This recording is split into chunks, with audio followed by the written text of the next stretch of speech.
मयि सर्वाणि कर्माणि सन्न्यस्य, मुझमें तू सारे कर्मों का संन्यास कर दे। संन्यास का मतलब छोड़ देना भी होता है, पर भगवान कहते हैं कि तू मुझमें कर्मों को छोड़ दे। इसका क्या तात्पर्य है? तात्पर्य पर भी कल हमने विचार किया कि कर्म का कर्तापन और उस कर्म से निकलने वाले फल का भोक्तापन, यदि मैं ईश्वर को समर्पित करूं, उसे हम कर्म का संन्यास कहते हैं। गीता की भाषा में दूसरा लक्षण बताया अध्यात्म चेतसा, कर्म का संन्यास कर और तेरा चित्त अध्यात्म में लगा रहे, आत्मा में लगा रहे, मुझ में लगा रहे। निराशी बन, आशा रहित बन, निर्मम बन, ममता रहित बन। हिंदी में निर्मम का अर्थ कठोर भी होता है, तो यहां पर उस कठोरता से तात्पर्य नहीं है। ममता रहित बन, क्योंकि ममता ही सारी आसक्ति की जड़ है और उस आसक्ति से मनुष्य की बुद्धि का संतुलन खराब हो जाता है।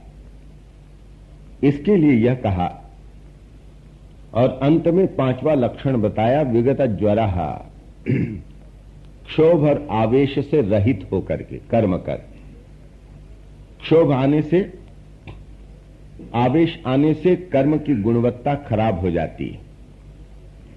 मनुष्य जितना संयत मस्तिष्क रहेगा उतना ही बढ़िया कर्म कर सकता है।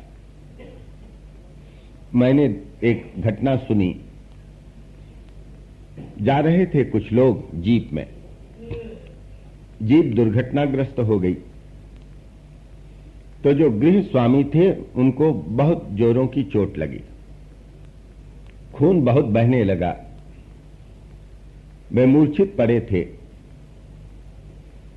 बाकी जितने भी उनके संबंधी, बहन भाई, वे तो छाती पीट करके रो रहे हैं कि क्या होगा, और जो पत्नी है उसे रोने का अवकाश नहीं है। अपनी साड़ी फाड़ फाड़ करके पट्टी बना करके बांध रही है जिससे रक्त का स्राव कम हो। पत्नी के हृदय में क्या अपने पति के लिए कोई कम प्यार है? सबसे ज्यादा प्यार तो उसी के हृदय में है। और अन्य जितने भी संबंधी हैं वे रो रो करके बेहाल हो रहे हैं। क्षोभ कितना है, आवेश कितना है बाकी लोगों में। पत्नी में क्षोभ और आवेश का अभाव है, इसलिए उसके कर्म की सेवा की गुणवत्ता बहुत अधिक है। यह उदाहरण यह दिग्दर्शित करता है कि मनुष्य कार्य करे तो विगत ज्वर होकर के करे, क्षोभ और आवेश से रहित होकर के करे, तो कर्म की गुणवत्ता बहुत सुंदर होती है। ये 5 हमारे सामने लक्षण रखे और अर्जुन से कहा कि यह स्पष्ट निर्देश है तेरे लिए। तूने स्पष्ट निर्देश अपने लिए चाहा था। अब इसके पश्चात जो 2 श्लोक आते हैं, ऐसा लगता है कि क्या भगवान चापलूस प्रिय हैं। कहते हैं ये में मतमिदम नित्यम अनुतिष्ठन्ति मानवाः श्रद्धावन्तः अनुसूयन्तः मुच्यन्ते तेपि कर्म भी। इसका अर्थ यह है, ये में मतमिदम नित्यम अनुतिष्ठन्ति, जो मनुष्य मेरे इस मत के अनुसार कार्य करते हैं, श्रद्धावन्तः अनुसूयन्तः, श्रद्धावान होकर के, और कहते हैं कि अनसूया वृत्ति के साथ। असूया किसे कहते हैं? गुण में भी दोष खोजने की चेष्टा करना यह असूया वृत्ति कहलाती है। जिसके मन में असूया आती है वह गुण में भी दोष खोजने का प्रयत्न करता है। अनसूया इसका ठीक उल्टा, जो दोष में भी कहीं गुण देखता है, माने दोष तो देखता ही नहीं बल्कि जो दोष में भी कहीं न कहीं छिपे गुण को प्रकट करने की चेष्टा करता है। तो यहां पर भगवान कहते हैं कि जो श्रद्धावान होकर के अनुसूया वृत्ति का अवलंबन लेते हुए कर्म करते हैं, मेरे मत का अनुष्ठान करते हैं, वे भी कर्म से मुक्त हो जाते हैं। ये जो 5 लक्षणों से युक्त होकर के कर्म करने वाले लोग, वे तो मुक्त होते ही हैं, पर बहुत संभव है कि उसमें कठिनाई हो। किस प्रकार से कर्मों का संन्यास मैं प्रभु में करूं? मुझमें कर्तृत्व का बड़ा अभिमान है, फल का भोक्तापन मेरे भीतर में बना हुआ है। ऐसा लगता है कि इनको छोड़ना बड़ा कठिन है। मन को हर समय में आत्मा में केंद्रित करके रखना कोई सरल बात नहीं है। आशा और ममता को छोड़ देना यह भी बहुत बड़ी बात है, और क्षोभ और आवेश से एकदम रहित हो जाना कोई सरल बात तो है नहीं। तो जो ऐसा मानता है कि ठीक है, ये 5 लक्षण मुझसे नहीं सधेंगे, पर हां मुझमें श्रद्धा है भगवान के वचनों के प्रति, मैं प्रभु में किसी प्रकार का दोष नहीं देखता हूं, वे जो कह रहे हैं उसे सही मानता हूं, और ऐसा समझ करके यदि मैं भगवान के बताए अनुसार करने के लिए सचेष्ट होता हूं, तो मेरी यह चेष्टा भी मुझे कर्म पाश से मुक्त कर देती है। भगवान ने कर्मयोग की साधना को और भी सरल बना दिया, और इसके बाद के श्लोक में कहते हैं, ये तो एतद अभ्यसूयन्तो नानुतिष्ठन्ति मे मतम सर्वज्ञान विमूढ़ांस्तान विद्धि नष्टान अचेतसा। कहते हैं कि जो मेरे बताए हुए मार्ग में दोष देखते हैं और मेरे कहे अनुसार नहीं चलते हैं, वे तो सभी ज्ञान के प्रति विमूढ़ हैं, और उनको तो ऐसे अविवेकी लोगों को तो नष्ट हुआ ही जान। अब यह विचित्र बात मालूम पड़ती है। भगवान का तात्पर्य क्या है? वही जो मैंने अभी कुछ समय पहले कहा था, क्या भगवान चापलूसी पसंद करते हैं कि प्रभु आपने जो कहा वह बड़ा सही कहा, बिल्कुल ठीक कहा, जैसे चापलूस लोग होते हैं, तो क्या भगवान इन चापलूसों से घिरे रहना पसंद करते हैं, जो केवल मुख से कहते रहें कि आप ऐसे हैं वैसे हैं, आप कितने सुंदर हैं, आपकी नाक कितनी तीखी है, नाक नक्श कैसे हैं, नेत्र कैसे हैं, आपने जो रास्ता बताया वह कितना सुंदर है? क्या यही कहने से होगा? यह इसका तात्पर्य नहीं है। तात्पर्य यह है, इन श्लोकों की विशेषता यह है कि यहां पर प्रभु अपनी भगवत्ता प्रकट कर रहे हैं अर्जुन के समक्ष। कभी कभी उन्होंने अपनी भगवत्ता प्रकट की है, तो यहां पर हम यह देखते हैं कि बिल्कुल खुले आम अपनी भगवत्ता को प्रकट कर दे रहे हैं। बाद के अध्यायों में यह प्रसंग और भी स्पष्ट है, जहां पर वे कहते हैं अवतार तत्व को बतलाते हुए कि कैसे मैं युग युग में अवतीर्ण होता हूं। वहां तो और भी स्पष्ट रूप से कह दिया, पर अभी तक इतना स्पष्ट नहीं कहा था जितना यहां है। दूसरे अध्याय में केवल यही कहा था कि तेरे और इन राजा लोगों के और मेरे बहुत से जन्म हो गए, पर तू उन जन्मों को नहीं जानता है, जबकि मैं जानता हूं। इतनी बात कही, एक संकेत दिया कि प्रभु के जन्म में कोई विशेषता है। श्री कृष्ण कोई विशेष पुरुष हैं, पर यहां पर तो बता दिया, मई सर्वाणि कर्माणि, ठीक है, तू मेरे प्रति समर्पित हो, मुझमें अपने कर्मों का समर्पण कर, और मैंने जो मत बताया है उसका जो अनुष्ठान करता है व्यक्ति, श्रद्धा रखता हुआ, अनुसूया वृत्ति रखता हुआ, वह भी इन कर्मों के बंधन से छुटकारा पा लेता है। अर्जुन, इसका मतलब यह है कि प्रभु रास्ता दिखा रहे हैं। चापलूसी पसंद उनको नहीं है, पर वे रास्ता दिखाते हैं कि किस रास्ते से चलकर के मनुष्य उस श्रेय को प्राप्त कर ले सकेगा। तो प्रभु के संबंध में किसी प्रकार की टीका टिप्पणी करना, कटाक्ष करना, मानो जो रास्ता बताया है उस पर से ही विश्वास हटा देना है। इस दृष्टि से उन्होंने यहां पर कहा कि जो कटाक्ष करता है, असूया वृत्ति रखता है मेरे प्रति, मैंने जो कहा है उसका वर्तन नहीं करता, तो देख अर्जुन उसका नाश होता है।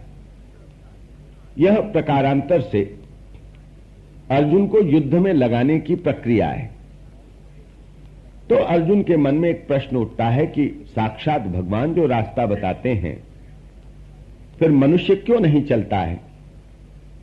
जो कल्याण का रास्ता बताया उस पर चलने से उनका मंगल ही होगा, और उनके कहे अनुसार यदि नहीं बरता गया तो महान हानि होगी। यह मनुष्य क्यों नहीं समझ पाता है? अर्जुन के मन में यह भी तो प्रश्न उठा, मैं ही कहां श्री कृष्ण की सभी बातों को मान रहा हूं, मेरे भी मन में तो अविश्वास की भावना उठती है।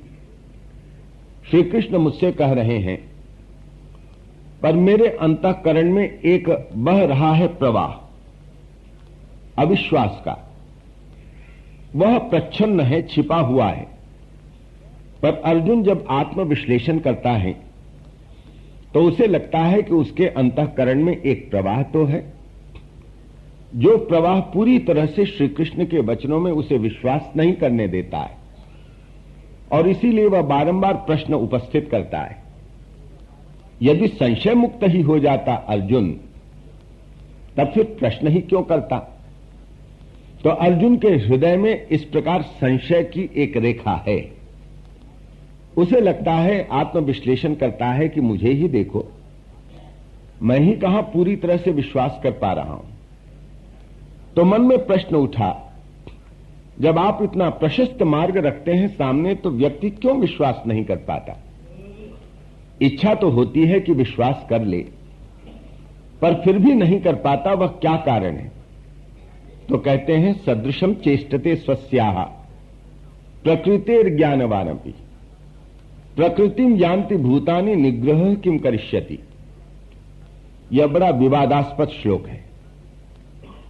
तीसरे अध्याय का यदि सबसे विवादास्पद श्लोक कोई हो तो यह 33वां श्लोक है।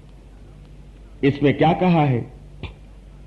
ज्ञानवानपि, ज्ञानवान व्यक्ति भी अपनी प्रकृति के अनुसार, अपने स्वभाव के अनुसार परिचालित होता है। सभी अपने स्वभाव के अनुसार कर्म करते हैं। निग्रह किम करिष्यति, उसमें निग्रह भला क्या कर सकता है? मनुष्य अपने को रोकने की चेष्टा करे तो कैसे वह अपने को रोक पाएगा? क्योंकि उसका स्वभाव इतना बलवान होता है, और हर व्यक्ति अपने स्वभाव से परिचालित होता है।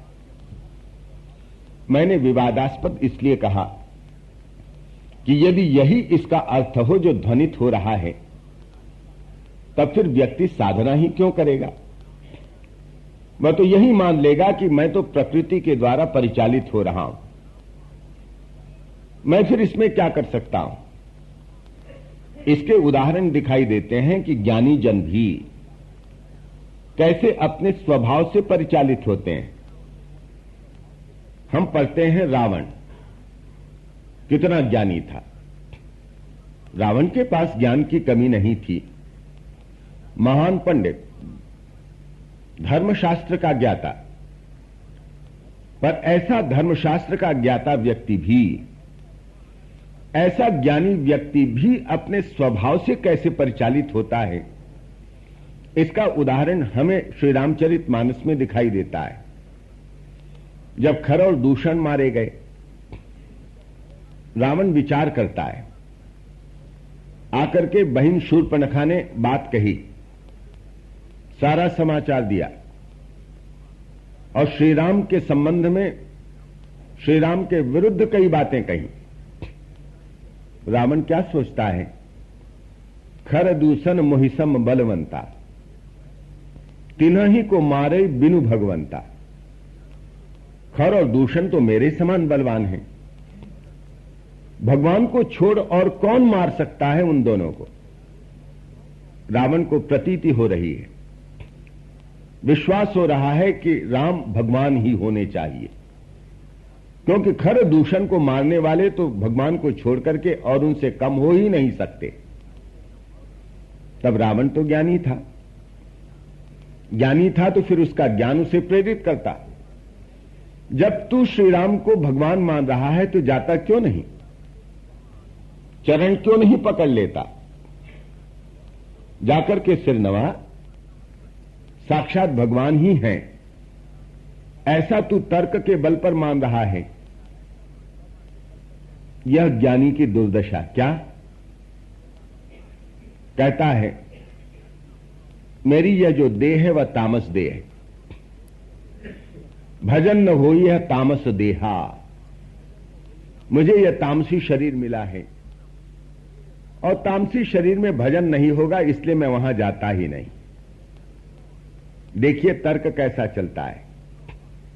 ज्ञानी व्यक्ति भी अपने स्वभाव से परिचालित हो रहा है, उसकी प्रकृति उसे किस प्रकार नियोजित कर रही है, इसका रावण एक बड़ा सुंदर उदाहरण। और दूसरे उदाहरण कौन है? भीष्म पितामह का कम ज्ञानी है, द्रोणाचार्य क्या कम ज्ञानी है। परंतु जिस समय कौरव की सभा में द्रौपदी का अपमान होता है तो वे चुप क्यों हैं? ठीक है, दुर्योधन का नमक खा रहे हैं। यह जो राज्य है हस्तिनापुर का, उस राज्य के प्रति वे विश्वस्त हैं, वे वफादार हैं। पर इसका मतलब तो यह नहीं कि एक नारी का अपमान हो रहा हो और उस अपमान को वे लोग चुप मौन साध करके देखते रहें। तो ज्ञानी अपने स्वभाव से परिचालित हो जाता है। कहां पर, कैसे, यही विलक्षणता है। तो भगवान कृष्ण स्वभाव की बलवत्ता पर ही यहां पर हमारा ध्यान आकर्षित कर रहे हैं। इसे यह नहीं समझना चाहिए कि उन्होंने कह दिया निग्रह किम करिष्यति। अरे तुम निग्रह के उपाय करो तो क्या होता है? कुछ होता नहीं है। अगर भगवान का यही तात्पर्य होता कि निग्रह से कुछ आता जाता नहीं, तब फिर अगले श्लोक में वे ऐसा क्यों कहते?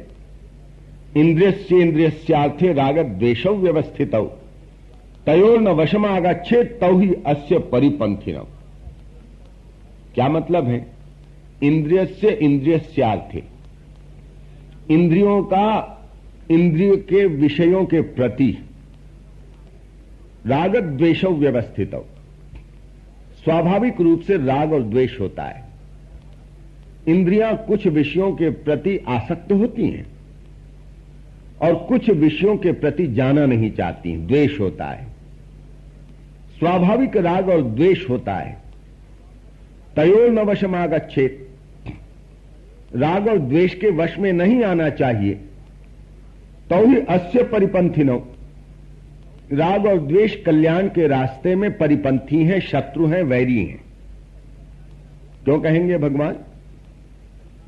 कहने के लिए यहां पर क्यों कहेंगे कि वश में मत आओ, यदि यही मतलब हो कि निग्रह से कोई लाभ नहीं है। इसीलिए हमने कहा कि यह जो श्लोक है विवादास्पद श्लोक है और एक दृष्टि से कहें कूट श्लोक है। आप पढ़ते हैं कि कूट श्लोक यहां है महाभारत में। ऐसा कहा जाता है कि महाभारत के भीतर में लगभग 8,800 कूट श्लोक है। कथा आप पढ़ते हैं। अत्यंत संक्षेप में, जब व्यास जी को आदेश दिया गया महाभारत लिखने का, तो उन्होंने कहा कि मुझे तो एक आशु लेखक चाहिए, इतना बड़ा ग्रंथ मैं लिखा कैसे सकता हूं, मैं स्वयं तो नहीं लिख सकूंगा। तो फिर गणेश जी को दिया गया। गणेश जी तैयार हो गए, पर गणेश जी ने शर्त रखी कि मेरी लेखनी रुके नहीं महामते, तब तो मैं लिखूंगा। व्यास जी ने कहा आपकी शर्त स्वीकार, पर मेरी भी एक शर्त है। क्या है? जो भी आप लिखेंगे समझ करके लिखेंगे। दोनों ने एक दूसरे की शर्त स्वीकार की। व्यास जी ने देखा कि ये तो बहुत ही जल्दी लिखने वाले, श्लोक बनते नहीं हैं, मुख से निकलते नहीं, लिख लेते हैं, यह तो बड़ी समस्या है। और गणेश जी ने कहा कि मेरी लेखनी रुकी तो रुकी, बस और नहीं चलेगी। तो व्यास जी ने बीच बीच में ऐसे श्लोक कहे जिनका अर्थ समझने के लिए थोड़ा समय लगा गणेश जी को। तब तक व्यास जी ने 10-15 श्लोक और बना लिए। ऐसे जो श्लोक कहे जहां पर गणेश जी को रुकना पड़ा समझने के लिए, वे कूट श्लोक कहलाते हैं। तो 1 लाख श्लोक हैं लगभग महाभारत में, और कहते हैं कि कूट श्लोकों की संख्या 8800। अब यह तो बहुत ही गंभीर गवेषणा का विषय हो सकता है कि वे 8800 कूट श्लोक कौन कौन से हैं, और विद्वानों ने इसकी छानबीन भी की है। तो यह भी कूट श्लोकों के अंतर्गत आता है। यह 33वां श्लोक कि क्या मतलब है, भगवान क्या कह रहे हैं, निग्रह से कोई लाभ नहीं है या नहीं। वस्तुतः जब हम किसी एक विषय को प्रमुखता देना चाहते हैं तो हम दूसरे को गौण बना देते हैं। यह परिपाटी है साहित्य में।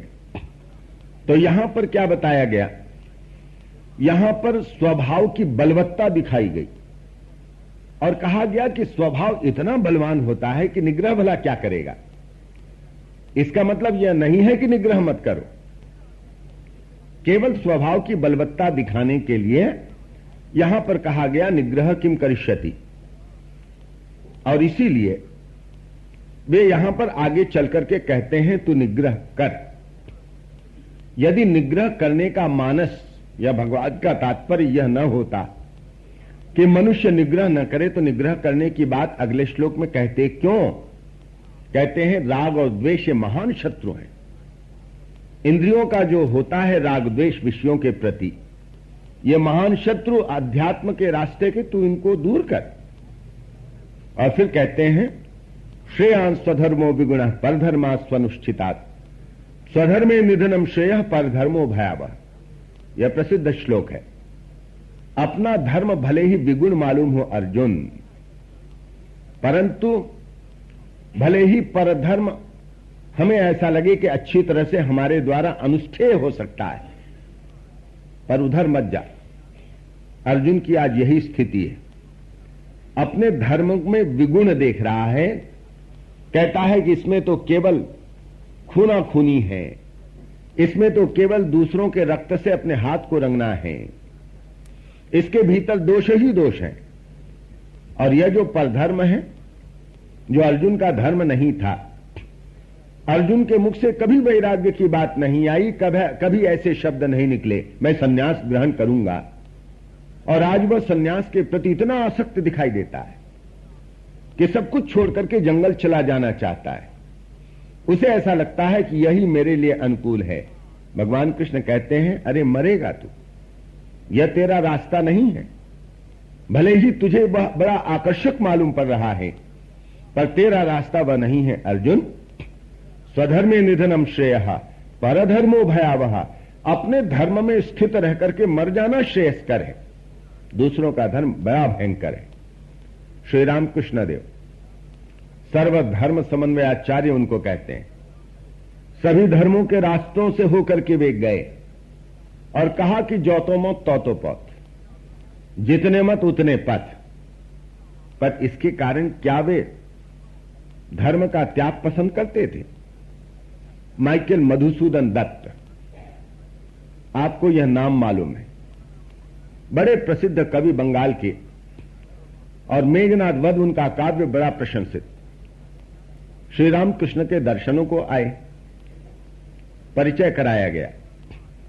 ये माइकल मधुसूदन दत्त हैं। महाराज, आपने इनका काव्य सुना है? कौन सा काव्य? मेघनाद वध। हां जी, तुमने बहुत अच्छा लिखा है जी। माइकल मधुसूदन दत्त ने विनम्रता से नमस्कार किया और कहा, होगा, यह सब आप लोगों की कृपा है। श्री रामकृष्ण देव ने फिर पूछा, अच्छा जी, माइकल मधुसूदन दत्त, यह तुम्हारा कैसा नाम है जी? मधुसूदन दत्त तो समझ में आता है, यह माइकल कैसा लगा है? कहा, महाराज, मैंने ईसाई धर्म स्वीकार कर लिया है, अपना धर्म छोड़ करके। तुमने ईसाई धर्म स्वीकार कर लिया? ऐसी बात तुमने क्यों की जी? माइकल मधुसूदन दत्त ने पेट की तरफ संकेत करते हुए कहा, इसके लिए लानत है तुम पर। इससे बेहतर होता कि तुम मर जाते। अपना धर्म छोड़ते हुए तुम्हें लाज नहीं आई जी? पेट की खातिर यह श्री रामकृष्ण है, जो सर्वधर्म समन्वयाचार्य, जो धर्म के सभी रास्तों से होकर के गए हैं। स्वधर्मे निधनम श्रेयः परधर्मो भयावह, यह कहते हैं। अर्जुन ने कहा, मन में विचार किया, अपने आप से वह कह रहा है, श्री कृष्ण तो ठीक ही कहते हैं, ठीक बात है, पर यह सब समझने बूझने के बाद भी मन क्यों गलत रास्ते से जाना चाहता है? और इसको अर्जुन फिर वाणी प्रदान करता है। प्रकट में श्री कृष्ण से पूछता है, प्रश्न करता है, अथ केन प्रयुक्तोयम पापम चरति पुरुषः अनुच्छन्नपि वार्ष्णेय बलादिव नियोजिता। आप यह बताइए वार्ष्णेय, कि मनुष्य इच्छा न करता हुआ भी किसी के द्वारा बलपूर्वक खींचा जा रहा है, ऐसा पाप कर्म में क्यों जाता है? जो वह नहीं करना चाहता उधर उसके कदम क्यों बढ़ते हैं? अर्जुन के प्रश्न के पीछे जो मनोविज्ञान है, आपने उसको पकड़ा होगा। भगवान ने जब कह दिया कि स्वधर्म में मरना श्रेयस्कर, परधर्म अत्यंत भयंकर है, अर्जुन को लगा कि मेरा मन इधर क्यों जाता है? भगवान की वाणी सुन रहा हूं, फिर भी प्रतीति नहीं होती है। मन गलत रास्ते पर जाना क्यों चाहता है? कौन ठेलता है मनुष्य को? भले ही मैं न चाहूं और श्री कृष्ण जो कह रहे हैं उन्हीं का मैं अनुवर्तन करूं, परंतु मन के किसी कोने से एक कोई दूसरी आवाज आती है जो मुझे दूसरी तरफ ठेलती है। यह किसकी आवाज? यह किसकी प्रेरणा? भगवान कहते हैं, कामएष क्रोधेश रजोगुण समुद्भवः महाशनो महापापमा विध्येनम यह वैरिणम। अर्जुन, वह काम है, वह क्रोध है, रजोगुण से निकला है, और महाशन महापापमा, बड़ा पेटू है और बड़ा पापी है। विध्येनम यह वैरिणम, ये दोनों के दोनों वैरी हैं। काम और क्रोध मनुष्य के सबसे प्रबल वैरी। ये जब भीतर में आते हैं तो मनुष्य की बुद्धि को असंतुलित कर देते हैं। जो देवता की आवाज हमारे भीतर सुनाई देती है, उस आवाज को वे कुंठित करते हैं और वे अपनी तरफ खींचते हैं। इसके कारण ऐसा होता है अर्जुन। भगवान यहां पर काम और क्रोध कहते हुए सभी रिपुओं को हमारे समक्ष वैरी के रूप में प्रस्तुत कर रहे हैं, पर काम और क्रोध ये प्रबल रिपु हैं मनुष्य के जीवन के। हम सतत इन दोनों की प्रतिक्रियाओं का अनुभव अपने जीवन में करते हैं।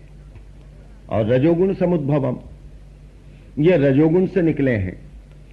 अर्जुन ने पूछा कि इतना बल उनको कहां से मिलता है जो हमको पाप की ओर प्रेरित करता है? तो भगवान कृष्ण कहते हैं कि काम और क्रोध रजोगुण से पैदा हुए हैं और रजोगुण में तो बल बहुत है अर्जुन, और इसीलिए काम और क्रोध बलपूर्वक व्यक्ति को अपनी ओर खींचते हैं। और कैसे हैं? महाशनः, बहुत खाने वाले, महान पेटू, जितना खिलाया जाए उनको तृप्ति नहीं होती है।